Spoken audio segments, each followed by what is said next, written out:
Hi there. In this video, I wanted to show you some other resources that are on breebio.com that I put together for students. I suppose when I developed the website initially, that was my goal.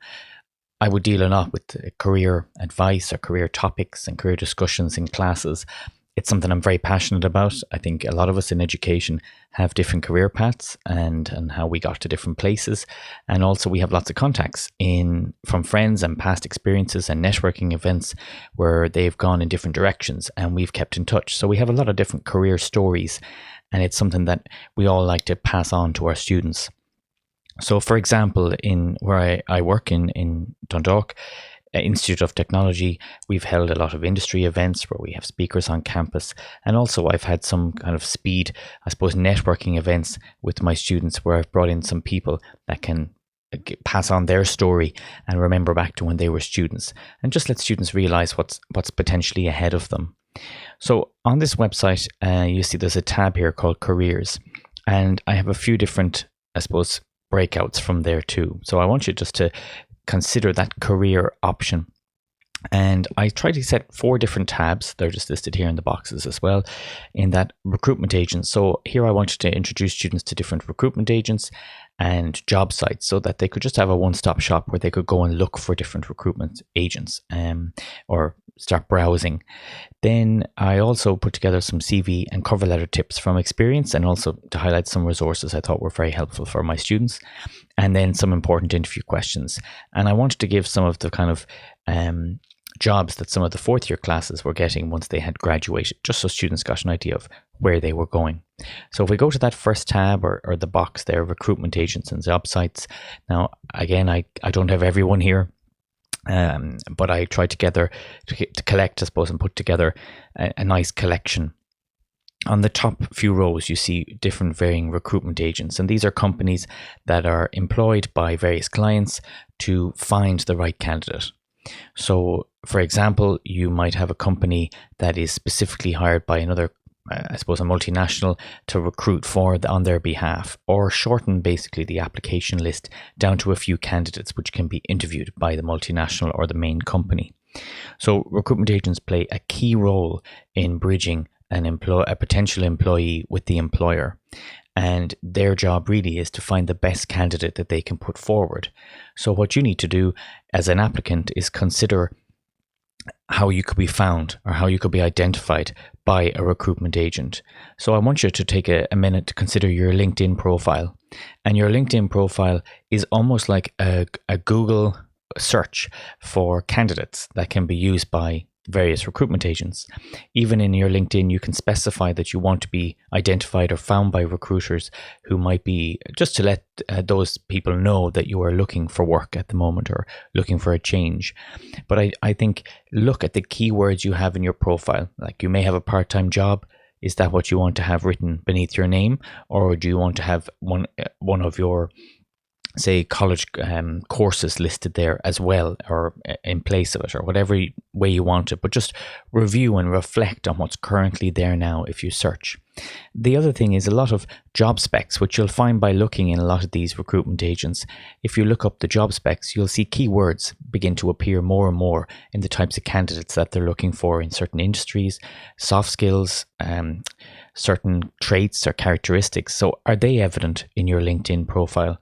So I think doing a little bit of research on jobs that are available on these sites and what people are looking for, and then using that knowledge to kind of update your LinkedIn profile could really help you.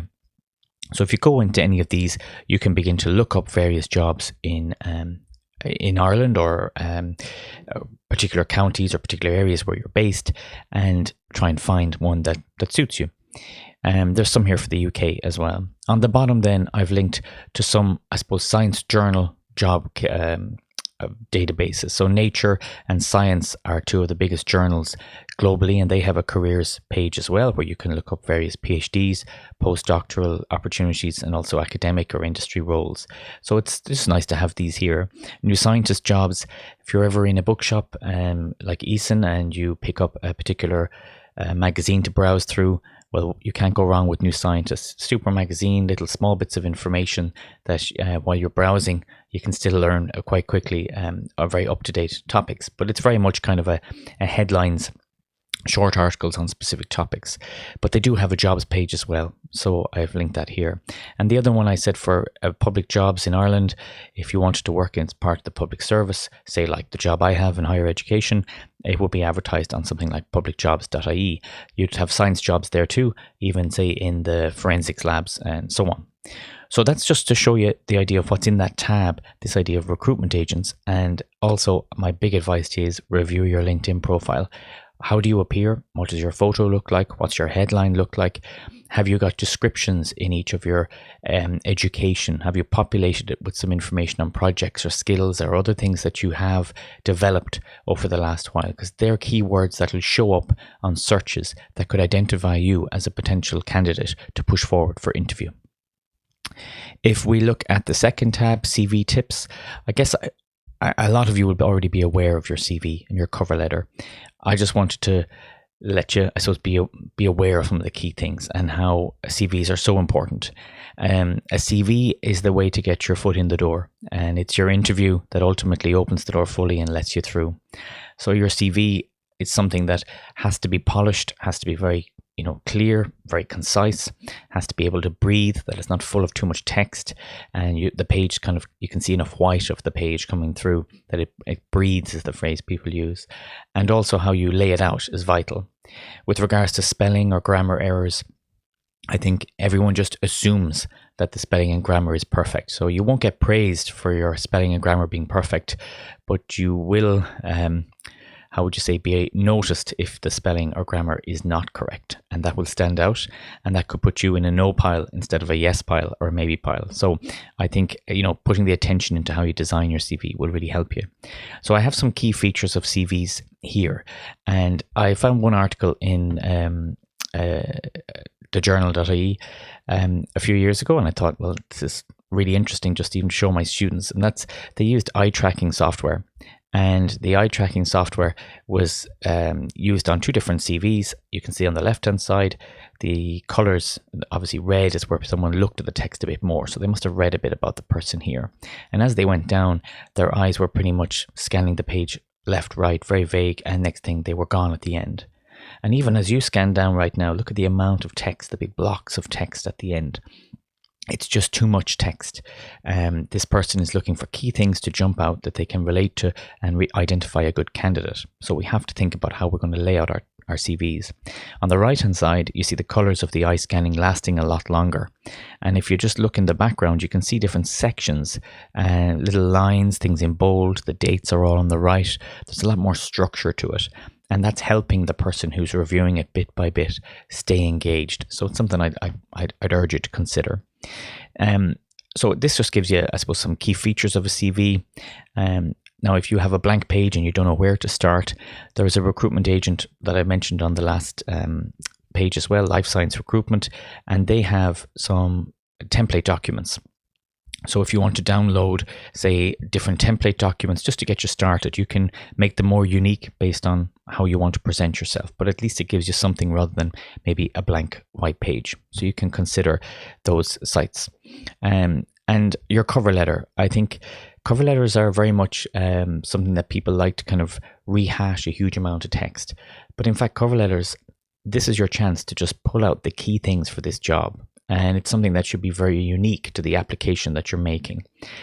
You need to know about the company you're applying for. You need to know about what they do, and you need to know a lot about their culture and what they stand for. So your cover letter is a way by which you have your CV attached afterwards, but your cover letter can be very much a way of putting a few bullet points there that should make the person reviewing it say, oh, I'm really interested in this candidate and I want to learn more. So some people have very generic cover letters with lots of text, and they summarize what's in the CV and sign it off, and they use the same one for every application. But I really think you can turn this into a few bullet points in the middle of that letter that really highlight why you're suitable for that particular role in that company and how you fit the culture or you fit the experience being asked in the job spec. I think it's a massive opportunity to pull out key things that makes the reader want to engage with your application a bit more. In the third tab, I have important interview questions. So obviously first, I just wanted people to be aware, don't be late, listen to the question you're being asked, dress appropriately, so on. Just, it's that kind of realization of general interview skills. I think another thing people don't often consider is that the interview actually starts almost as soon as you leave your car. Once you arrive in the building, your manner, your courtesy, how courteous, how mannerly, how respectful you are of every employee you meet can actually have a big impact even before you've gone into the room to start your particular interview.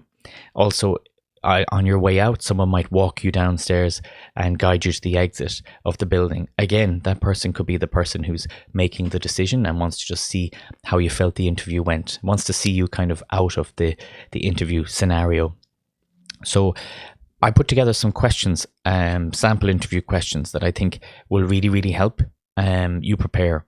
And I've got feedback from students who have left and finished, let's say Dundalk, finished their degree programs in the institute for many years, come back to me and say, I'm still using those questions when I prepare for interview.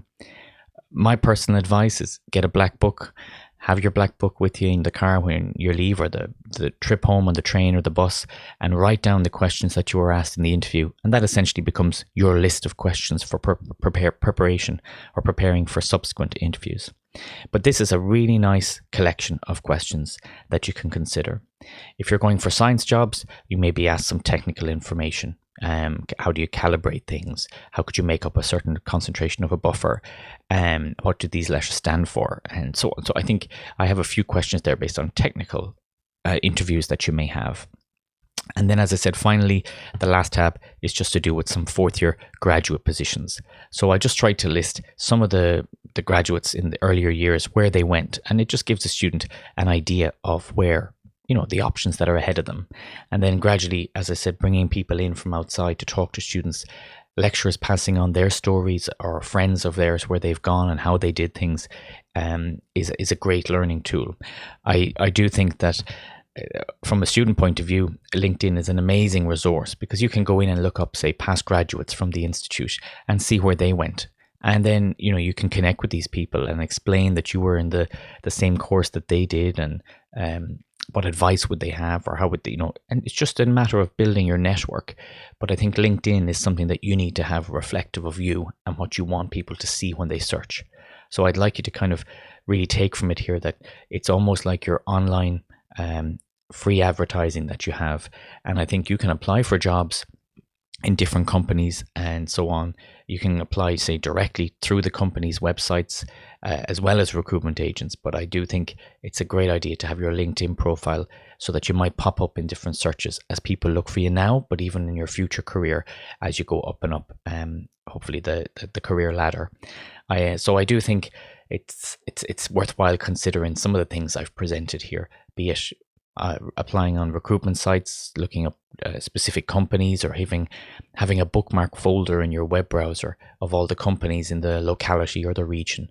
You may be tied to a certain area for certain family circumstances, so it's important to find out what companies are in that region and which ones you'd have your eye on for maybe a role, and then what are they looking for in their current job specs that they have online, and realize how you can kind of fine-tune your training to get noticed or make yourself more suitable for those positions. So I hope this gives you a nice overview of some of the things on briebio.com and how they might help you in your future career direction. Any questions, feel free to get in touch. Okay, thanks.